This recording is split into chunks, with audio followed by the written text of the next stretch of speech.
What's up, guys? Welcome back to another video. This video today is going to be about the crystal skulls. If anybody is a fan of Indiana Jones, then you know exactly what I'm talking about, or just read books or watched the History Channel. There's been many documentaries done on the Mitchell, I think it's Hodgen skulls. This video is done by somebody I love to death. His YouTube channel is MUDFOSSIL University. I do have a couple of videos that I have done that I've uploaded on him, of things that that he talks about that I'm actually interested in. So I suggest you guys please go check that out. It's a cool mind opening thing. So let's jump right into this. I love how he breaks this down, and let's just watch and learn.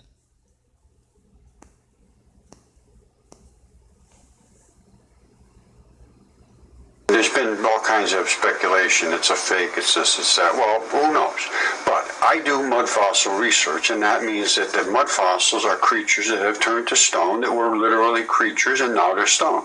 Now, I find crystal creatures as well, and the reason they're crystal instead of like rocky stone is that they're in hydrothermal areas, and those kind of areas vary between highly hydrothermal, which they're hot and boiling and all kinds of things going on, and sort of clear, gentle boiling. And what it does is it boils the mineral stuff out of bones. I mean the organic material out of bones, leaving minerals that end up getting attached to the invading molecules.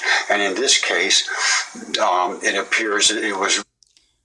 I mean, even like right at the jawline, you can actually see the jawbone. For those that do believe or just have an open mind, this is, allegedly literally almost clear water, and it ends up being a molecule normally, like I believe it's OH minus, that invades and is highly ionic and ends up being fairly clear and creates like a quartz situation. Now, I want to show you what the actual human brain looks like that. Now, before I do that, I want to just mention that all of the vascular stuff in humans or in creatures, they're made to keep the blood in that tube and everything else out. There's all kinds of layers. There's sheathing, and there's all kinds of things. There's fascia, and it creates this literally impregnable tube. Now, I find in the mud fossils that they are the way I can tell of any type of mud fossil, that what it really originally was by the vascular network that is there. Usually the shape and everything is still correct in most of them, or in a lot of them. But sometimes they're distorted and crunched up and things. But you can still see the veins and arteries because of this particular nature of the matter. Now, you see all these stripes in here. Now, this is literally, and you see where they all tie in, sort of, they fuse in together.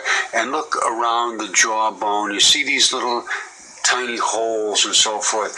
These are all, and this jawbone is articulated and comes away from this. And it's quite an incredible feat if it was made by someone. And I don't think it was, because all of this articulation and the neural pathways are virtually identical, and here's what they look like in the human. Now, this is the same orientation. The guy's forehead is here, the back of it.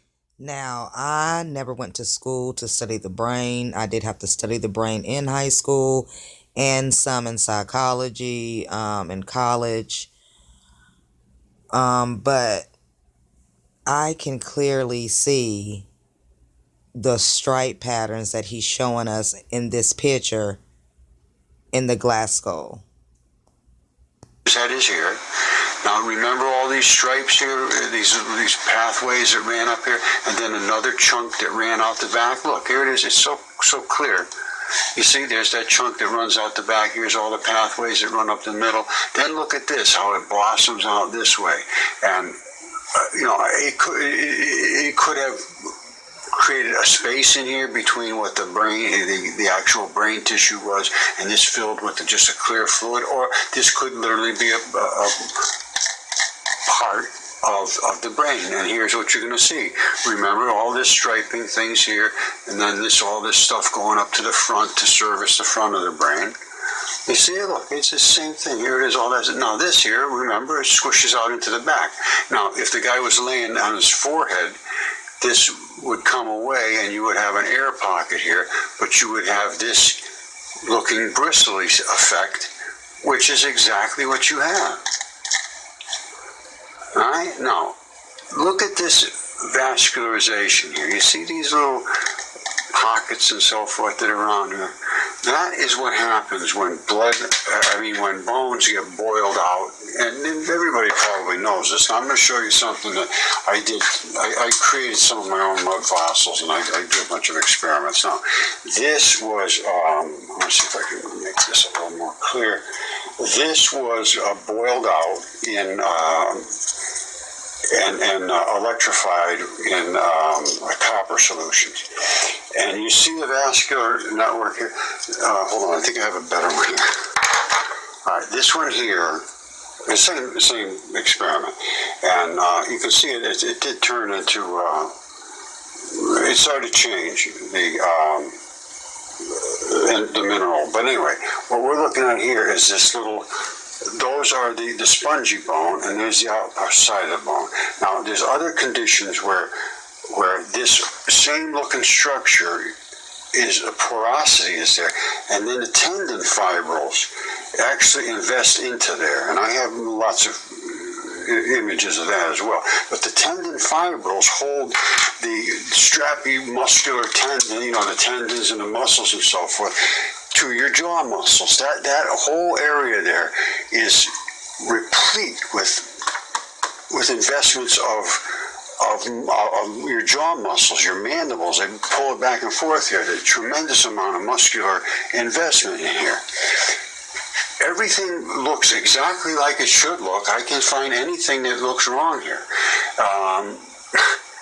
That's all I can say, and I really don't have I don't have enough to go by. What I would like to see, really, is the underneath here, because this will have been serviced by blood. And there should be some little, sometimes it's very, very difficult to see, but you can see the circular nature of where the blood supplies would have come in. I mean, it's going to be there, because I can see all of these other things. And that really is, I can't see anything that's not right here. It looks virtually identical to me. So many people, we can say this could be a form of an extraterrestrial, and they have a crystal body, as far as, the movie Indiana Jones. Or also it could be logically a form of a human species. Like he said, that the body was in a different type of thermotemperature, which crystallized the body. To what we see in the pattern of a human brain. That's why the skulls are known to be the only skulls, and they cannot be duplicated, because it's a person. And the way that crystal was created was through, to me, either natural process of weathering and where it was, or we can say it's an extraterrestrial glass, body. I don't know. Either way, there's logic in what he's saying here. These are all the same thing, and that chunk comes off the back, and these fibers go up to the front, and this thing blobs off the back. There's nothing that's different.